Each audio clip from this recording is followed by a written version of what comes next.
अकोल्याचे अतिरिक्त जिल्हाधिकारी प्रमोद गायकवाड यांना सक्तीच्या रजेवर पाठवण्यात आले, तर गुन्हा दाखल झाल्यानंतर सरकारची मोठी कारवाई.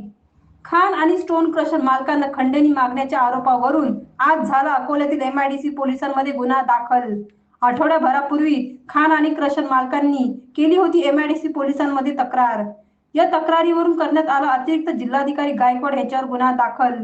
गायकवाड यांच्यावर सरकार निलंबनाची कारवाई करते का, याकडे प्रशासकीय वर्तुळाचे लक्ष आहे.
अरे इतके मुक्याजवळ जासाल तर कसे करतो.